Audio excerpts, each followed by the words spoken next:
Muy bien, entonces muchas gracias por la invitación. Hoy vamos a platicar del mieloma múltiple. Ok, listo.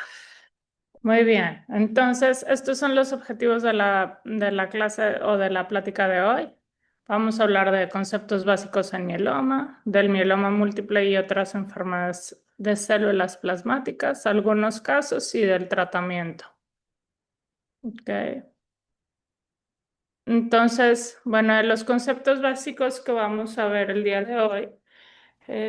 Vamos a hablar de las células plasmáticas, de la proteína monoclonal y de las cadenas ligeras libres en suero, así para entender un poquito de qué se trata y poder entender la enfermedad.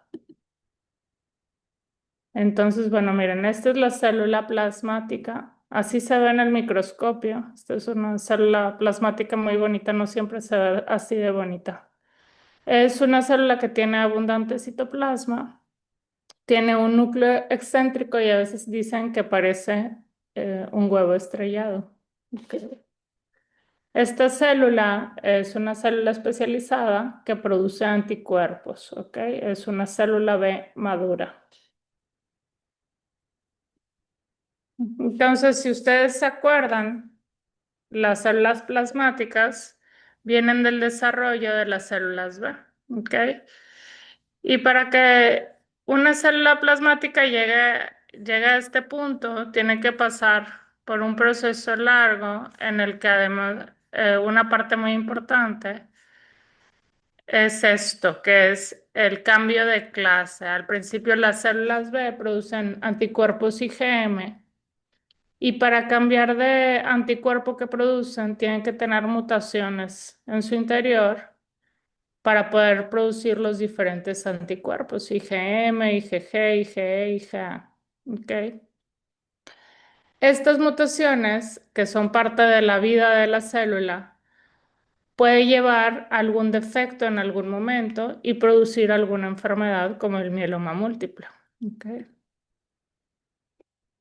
Entonces, bueno, células plasmáticas clonales son células plasmáticas que empiezan a proliferar de manera anormal, probablemente secundaria a alguna mutación que ocurrió en su ADN. Y lo que va a pasar es que se van a copiar, así como vemos aquí, van a ser copias unas de las otras. Y si ustedes bueno, se ponen a pensar que estas células todas igualitas lo que hacen es producir un anticuerpo, entonces el anticuerpo que van a producir estas células va a ser igualito muchas veces, como una copia del mismo anticuerpo. ¿Ok? Y eso es a lo que nosotros le llamamos proteína monoclonal. ¿Ok? Entonces aquí la palabra clona o clonalidad es clave para entender estas enfermedades. Lo normal en nuestro cuerpo es que produzcamos diferentes tipos de anticuerpos y entonces en general los anticuerpos que tenemos no son monoclonales, son todos diferentes para protegernos de infecciones o la memoria que tenemos de infecciones previas. Entonces, bueno, la proteína monoclonal que vemos en estas enfermedades es un anticuerpo clonal, ¿ok? Ahora, esta es una pregunta importante. Yo creo que aquí para los estudiantes, muchos residentes seguramente ya lo entienden. ¿Cómo sospechamos de la presencia de una proteína monoclonal? Entonces, cuando ustedes ven los exámenes de laboratorio, en la parte donde reportan las proteínas, muchas veces es el perfil bioquímico o unas pruebas de función hepática. Nos reportan las proteínas totales, la albúmina y las globulinas. La albúmina por lo general es la proteína que más predomina y luego siguen las globulinas. Estas globulinas miden todos los anticuerpos, ¿ok? Entonces, cuando están elevados, las globulinas hay que buscar por qué. Es por elevación de los anticuerpos, ¿ok? No siempre va a ser por un mieloma múltiple, pero siempre que vamos las globulinas hay que pensar en mieloma múltiple, siempre que vamos las globulinas elevadas. Entonces, ¿cuáles son las causas de globulinas elevadas? Puede ser por una proteína policlonal, que no es una enfermedad neoplásica, como por infecciones o por autoinmunidad, o puede ser por la presencia de una proteína monoclonal, como lo que veíamos hace unos momentos en las enfermedades de células plasmáticas. También en algunos linfomas puede haber la presencia de proteína monoclonal, ¿ok? Para que sepan que no son solamente las enfermedades de las células plasmáticas. Entonces, muy bien. ¿Cómo vamos a identificar la procedencia de una proteína monoclonal? Entonces, bueno, ya vimos que si vemos las globulinas altas, tenemos que pensar que hay algo raro, hay que pensar que hay una proteína monoclonal. Y entonces, esto es la siguiente pregunta. ¿Cómo vamos a saber si sí es monoclonal o no? Entonces, los estudios que nosotros pedimos se llaman, realmente son dos estudios. Esto es algo que se llama electroforesis de proteínas en suero y este de acá se llama inmunofijación. ¿Ok? Entonces, en este estudio de la izquierda, lo que se hace es usando el suero del paciente se grafican las proteínas que tiene. Y aquí pueden ver varias curvitas. El primer pico que ven aquí es la albúmina, que lo normal es que sea el pico más alto. Y aquí ven los diferentes picos donde corren el resto de las proteínas. Aquí vienen sus nombres. Y luego lo que hacen en este estudio es identificarnos si hay una proteína monoclonal. Aquí nos la pintaron en negro. ¿Ok? Y hasta nos las midieron. Este SMC es la proteína monoclonal y nos dicen cuánto tiene de proteína anormal, que aquí en este caso son 0,6 gramos por decilitro. Ahora con esta electroforesis no sabemos qué proteína es y para eso se hace esto de aquí al lado que se llama inmunofijación. Lo que se hace en la inmunofijación es poner anticuerpos contra los anticuerpos. Y entonces aquí lo que vemos es que va a haber anticuerpos contra IgG, contra IgA, contra IgM, contra las cadenas y contra las cadenas ligeras de las inmunoglobulinas, que es la capa y la lambda. ¿Ok? Y entonces aquí, no sé si lo puedan ver claramente, pero aquí se ve una bandita muy marcada en donde dice IgA y en lambda, ¿ok? Y aquí abajito nos ponen la interpretación donde nos dicen que se observa una banda de restricción IgA lambda.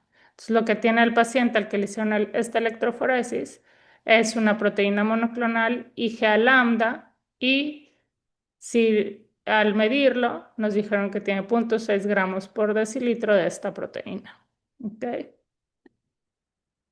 Entonces, esto es la electroforesis, esta es una diferente, este paciente tiene 0,9 gramos por decilitro de la proteína, ¿ok?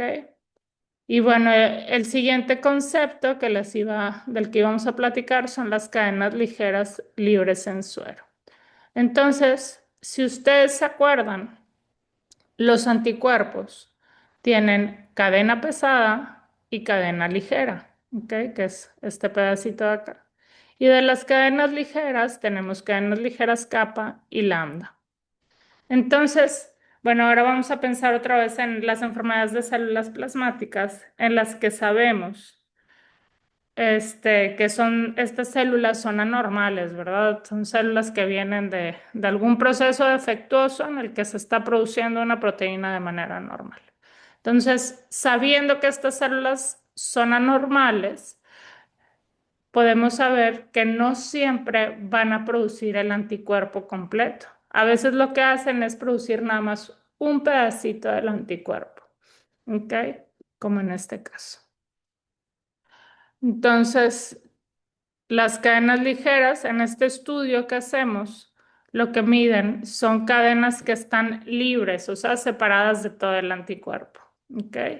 Y aquí nos miden la cadena ligera kappa, la lambda y la relación entre las dos. Entonces, otra vez, si pensamos en esto de la proteína monoclonal, imagínense que un paciente tiene una enfermedad de células plasmáticas en la que está produciendo una proteína clonal que puede ser nada más una cadena ligera. Entonces, ya en base a lo que les expliqué de que la proteína es monoclonal, es una copia de la misma, lo que vamos a ver en las cadenas ligeras es que los pacientes que tienen un mieloma múltiple de cadenas ligeras producen solamente una de estas dos cadenas, ya sea kappa o lambda. Este estudio que ven aquí es normal. A continuación les voy a poner uno que está normal. Entonces, estas cadenas ligeras son anormales. Vemos que este paciente tiene 800 de cadena ligera kappa y de hecho la cadena ligera lambda está hasta baja, ¿verdad? Como lo pueden ver aquí. Y una cosa en la que nos fijamos mucho es la relación entre las dos, que está alterada. ¿Ok?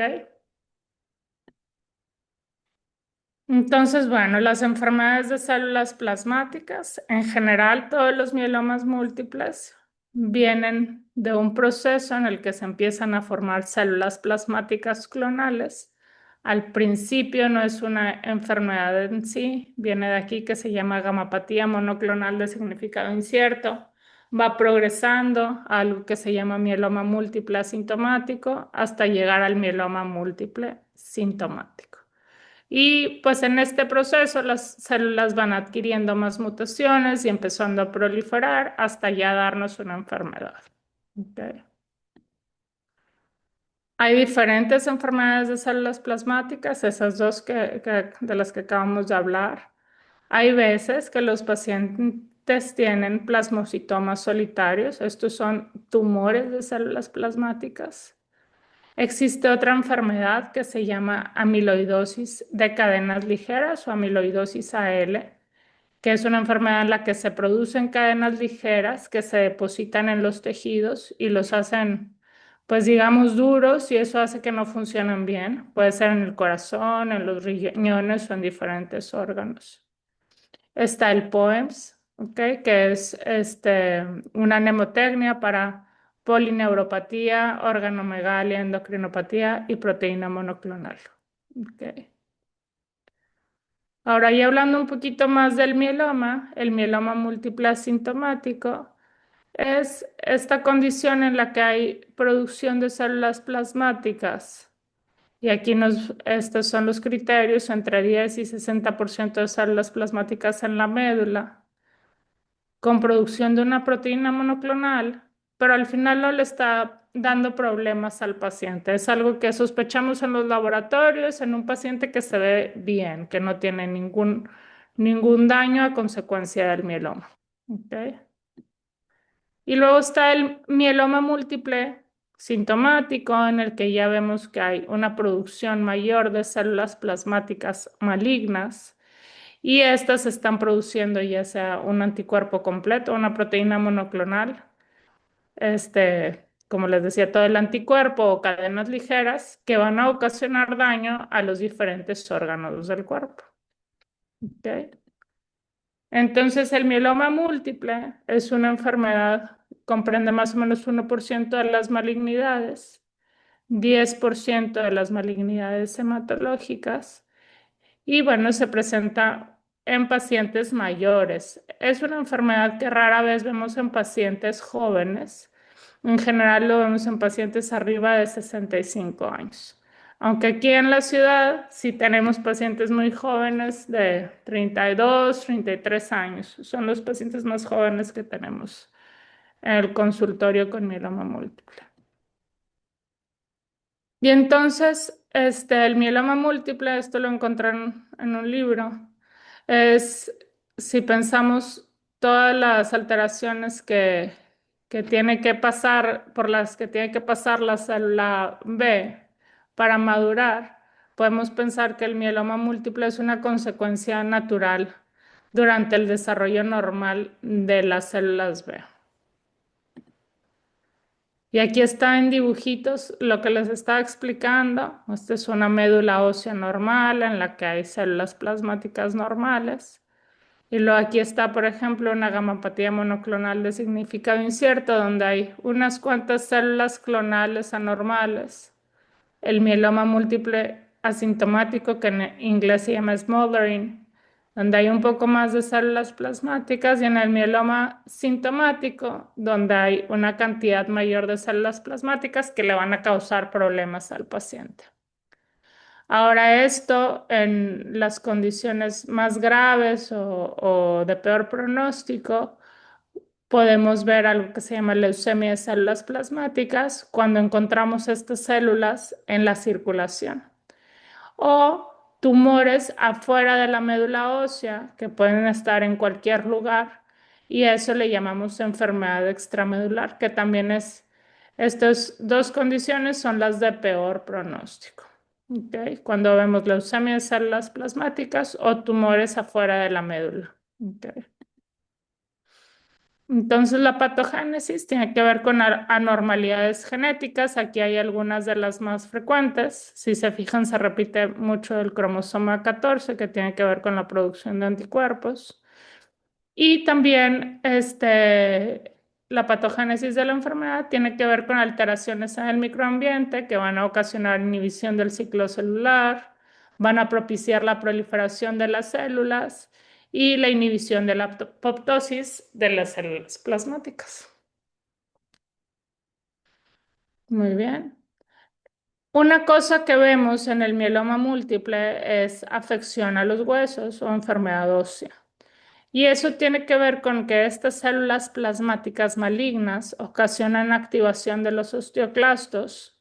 A veces pueden incluso hacer tumores en los huesos.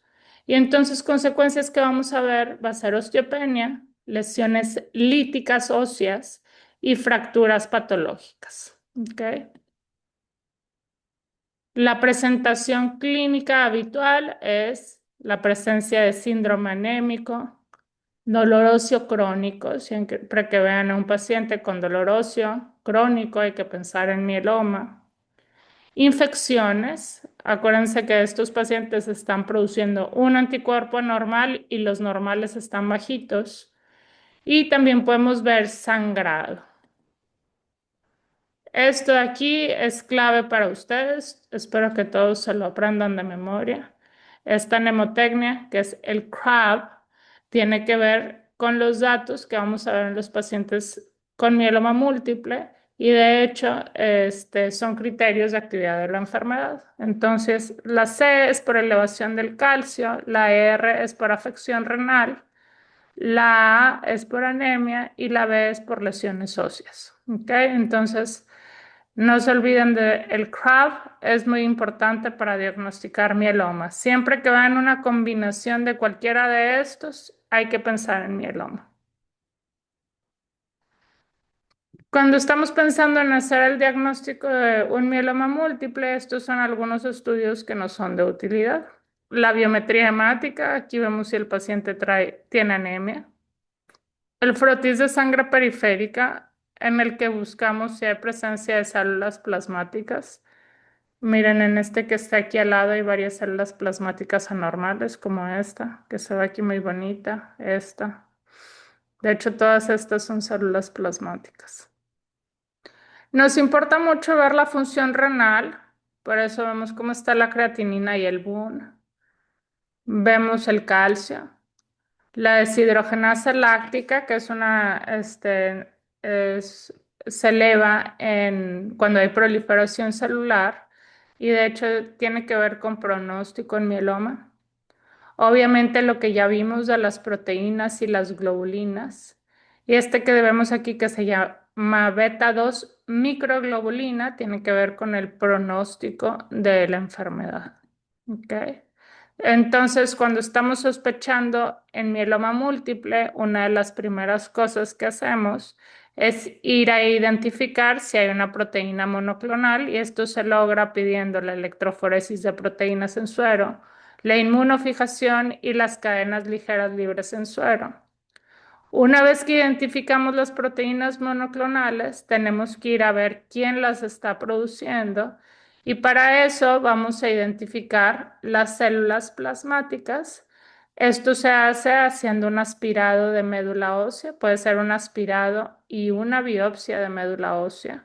Y ahí vemos si hay células plasmáticas y además si son clonales. ¿Okay? La otra cosa que hacemos es ir a buscar lesiones óseas. ¿Ok? A veces empezamos por buscar las lesiones óseas en pacientes que tienen dolor crónico. Hay diferentes estudios que se pueden hacer para buscar las lesiones óseas. Tenemos, por ejemplo, si hay datos muy localizados de dolor, a veces se piden resonancias magnéticas. Cuando ya estamos buscando si hay lesiones óseas en todo el cuerpo, hay un estudio que se llama TAC de cuerpo de baja dosis. También se puede hacer otro estudio que es el PET-CT, que se usa en muchas enfermedades neoplásicas, donde además de identificar el sitio de las lesiones, se administra un radiofármaco que tiene glucosa y que hace que brillen los lugares en donde hay actividad tumoral. Y ese estudio pues nos sirve sobre todo para seguimiento. ¿Ok? Otra cosa importante que cada vez se usa más es pues, los estudios genéticos, ¿ok? Que se piden en general de las muestras de la médula ósea. Y aquí buscamos las alteraciones cromosómicas de las que platicábamos. Estos son los criterios diagnósticos que incluye la presencia de células plasmáticas clonales o plasmocitomas. Les decía que los plasmocitomas son tumores de células plasmáticas, más uno o más eventos definitorios de mieloma. El CRAB son eventos definitorios de mieloma, cualquiera de estos.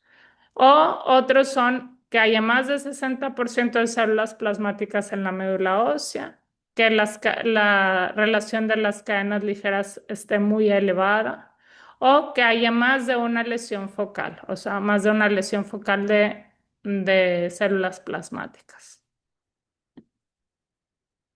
Los factores pronósticos tienen que ver con dos cosas.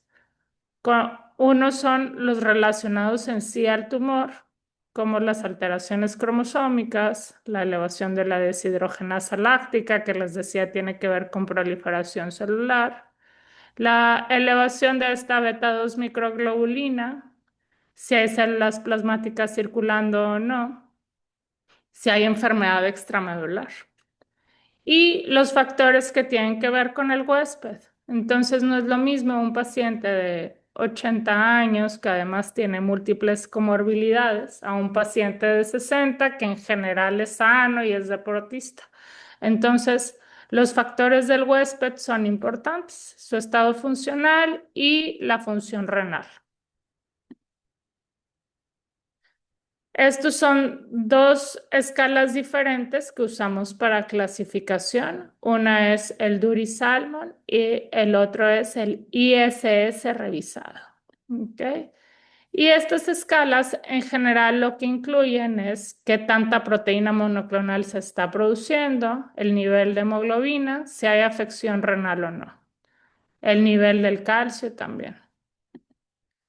Este es el ISS, que está un poquito más sencillo, incluye la beta-2 microglobulina, la albúmina, la deshidrogenasa láctica, y ahora aquí se incluyen las alteraciones genéticas. Cuando hay alteraciones genéticas de alto riesgo, ya se clasifica automáticamente como ISS3, y como pueden ver aquí a un ladito, la sobrevida disminuye conforme sea más avanzado el ISS. Ahora hay que tener reservas con estos números de la sobrevida, porque en la actualidad tenemos medicamentos nuevos que de hecho han salido en este año, el año pasado, que seguramente van a hacer que estos números se vayan modificando, sobre todo en los pacientes que pueden recibir las terapias más actuales. Entonces, un par de casos que vamos a ver para que piensen en quién es importante sospechar de mieloma, sobre todo que a veces estos casos son algunos que en ocasiones son retos diagnósticos. Algunos ya se los he platicado antes, pero bueno, esta es una paciente que de hecho ayer fue al consultorio de 45 años de edad, que tenía más de 3 meses con anemia la primera vez que fue al consultorio. Como ven, es una paciente joven que no es raro encontrar en la consulta incluso de hemato con anemia por deficiencia de hierro. A esta paciente le estaba viendo su ginecólogo y le había administrado transfusiones, hierro intravenoso e incluso en algún momento decidió hacer histerectomía. Y bueno, a esta paciente le llamó la atención que incluso después de la histerectomía siguió bajando la hemoglobina y entonces por eso fue a la consulta de hematología. Y lo que llamó la atención el mismo día que llegó es que empezamos a ver, que llegó a la consulta, es que además de que nos platicó el síndrome anémico, tenía lumbalgia y necesitaba asistencia para caminar. Acuérdense que es una mujer de 45 años, esto estaba muy raro, no había tenido ninguna lesión ni nada. Y entonces al ver sus exámenes de laboratorio, pues sí se documentaba la anemia, pero además de eso tenía unas proteínas totales muy elevadas en 13 y unas globulinas en 9. Acuérdense que lo normal es más o menos entre 3,5 y 4, el rango mayor de las globulinas. Con estos estudios decidimos hacer una electroforesis de proteínas, donde se identificó un pico monoclonal. De hecho, esta no es la del diagnóstico de la paciente.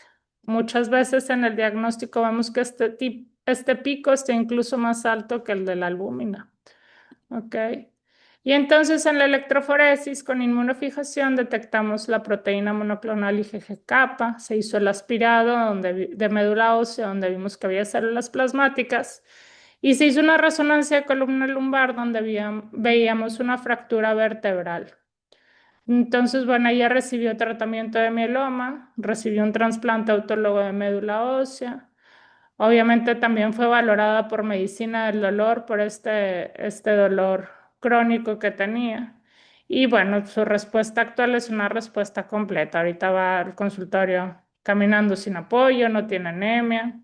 Y este es el objetivo del tratamiento. ¿Ok? Este es otro paciente que vimos hace tiempo, un señor que en su momento tenía 70 años, y nos lo interconsultó un nefrólogo. Él lo veía por enfermedad renal crónica en hemodiálisis, pero le llamaba la atención que tenía una anemia muy importante, que requería múltiples transfusiones y que no respondía a la terapia que él usa habitualmente para los pacientes con enfermedad renal, llámese eritropoyetina, hierro. Y entonces lo que él nos decía es que lo había visto un nefrólogo previamente y, y le había hecho una biopsia renal. Esta se había mandado a revisión. Discúlpenme, al principio en la biopsia renal no habían reportado nada importante, pero el nefrólogo que lo estaba viendo en este momento pidió una revisión por un especialista, por un nefropatólogo. Y ahí le reportaron nefropatía por cilindros de cadenas ligeras con expresión dominante kappa. Por eso nos habló, porque él pensó en mieloma múltiple. Nosotros le pedimos unas cadenas ligeras y miren, aquí tenemos las cadenas ligeras del diagnóstico de este paciente, que eran de 14,000 con la cadena ligera kappa, con una relación de 2,000, que está claramente anormal. Se hizo una biopsia, vimos células plasmáticas anormales y bueno, se hizo el diagnóstico de mieloma múltiple, recibió tratamiento con lo que alcanzó muy buena respuesta. Más o menos así es el tratamiento del mieloma. Tenemos que ver al paciente si está sano, si está frágil, pero en general todos los pacientes pueden recibir algo de tratamiento que es muy efectivo. Es importante hacer el diagnóstico porque si dejamos que esta enfermedad avance, el paciente va a tener mucha morbilidad y va a tener mucha afección en su calidad de vida. Entonces, tenemos pacientes en el consultorio, incluso mayores de 90 años, que les podemos dar algo de tratamiento para que no tengan más fracturas y no tengan más dolor. ¿Ok? Entonces, bueno, los pacientes que están jóvenes y fuertes, pues podemos dar un tratamiento un poquito más intensivo. ¿Ok? En general, lo que se da es algo que se llama Best Available Therapy, entonces damos la mejor terapia que tenemos disponible para el paciente. Casi siempre, bueno, la primera parte se llama inducción Y siempre que podamos damos un tratamiento de consolidación que se llama trasplante autólogo de médula ósea y luego se quedan con un tratamiento de mantenimiento. Y el objetivo es ver esto que vemos aquí abajo, que vaya bajando tanto la carga tumoral que eventualmente dejemos de ver la enfermedad y que el paciente pueda tener pues, un tiempo libre de enfermedad y una vida normal. Digo un tiempo porque hasta el día de hoy el mieloma múltiple no es una enfermedad que se cure, es una enfermedad crónica que se trata. Los pacientes cada vez viven más tiempo y es muy probable que en los próximos años les cambie esto y les diga que sí es una enfermedad que se puede curar con los tratamientos nuevos que van saliendo al mercado. Ahora, además de los medicamentos que utilizamos, damos algo que se llama terapia de soporte para prevención de infecciones, para prevención de fracturas, para controlar el dolor y para prevención de trombosis. Los pacientes con mieloma múltiple tienen un riesgo alto de trombosis y por este motivo damos a veces antiagregantes o anticoagulantes. Estos son los diferentes grupos de medicamentos que existen para el manejo del mieloma. Una parte muy importante son los esteroides, los inmunomoduladores, por aquí tenemos a la talidomida, que es el más viejito, pero hay unos primos más nuevos que son más potentes y menos tóxicos. Los inhibidores de los proteosomas, que es la maquinaria que normalmente degrada las proteínas dentro de las células. Entonces, el bortezomib, de hecho, cuando salió fue un cambio radical para las respuestas de la enfermedad, porque les empezó a ir mucho mejor a los pacientes, es el bortezomib, y ahora como las terapias más nuevas, como el carfilzomib. Estos, la verdad es que ahorita no los estamos usando, pero por aquí tenemos los anticuerpos monoclonales, que los dos que tenemos y utilizamos en la actualidad es el daratumumab y el isatuximab, que van contra el CD38, que es un marcador de células plasmáticas. Y luego por acá tenemos estos que empezamos a usar el año pasado, con los que nos ha ido muy bien, que se llaman anticuerpos biespecíficos, de los que voy a hablar tantito más por acá. Entonces, estos que en inglés los conocen como BITES son anticuerpos biespecíficos y lo que hacen estos anticuerpos es que se unen a las células T, o sea, tienen un dominio que se va a unir al CD3 de la célula 3, de la célula T, perdón, y otro que se va a unir a un marcador específico del mieloma múltiple, en este caso es el BCMA. Este tratamiento se llama teclistamab. ¿Ok? Lo que hace este medicamento o este anticuerpo biespecífico es activar a la célula T para que destruya a la célula maligna. Con estos medicamentos hemos tenido muy buenas respuestas y entonces de hecho ahora tenemos pacientes que tenían más de 10 años de diagnóstico, una recaída y en los años previos no teníamos opciones terapéuticas, pues fuimos de eso a tener este medicamento con lo que hemos tenido respuestas impresionantes. ¿Okay? Son de hecho medicamentos subcutáneos.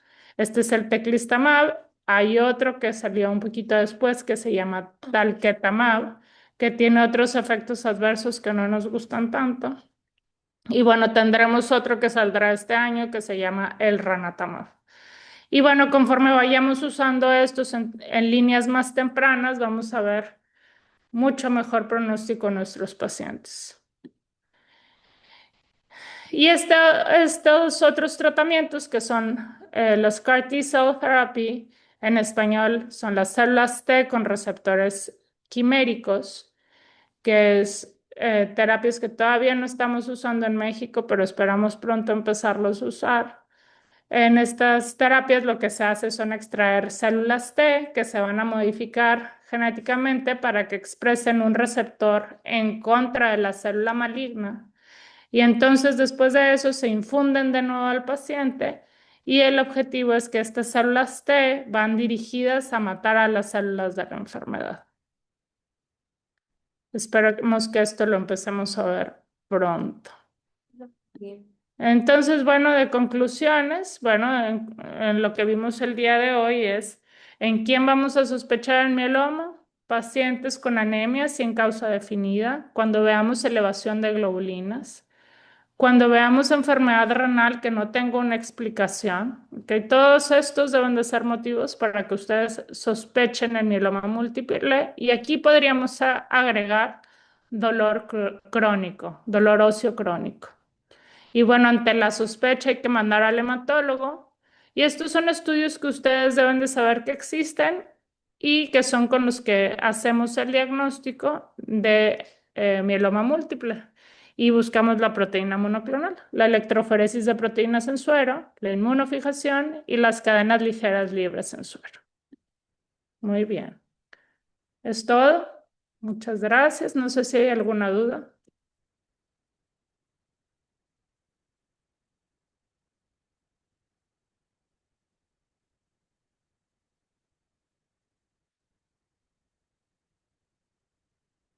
¿Todo claro? Eso por aquí en el chat. Parece que no hay dudas, doctora. Muy bien. Bueno, pues muchas gracias a todos. Pues yo creo que entonces ya damos por terminada la sesión. Muchas gracias. Muchas gracias, doctora. Bonito día. Igual, bye bye.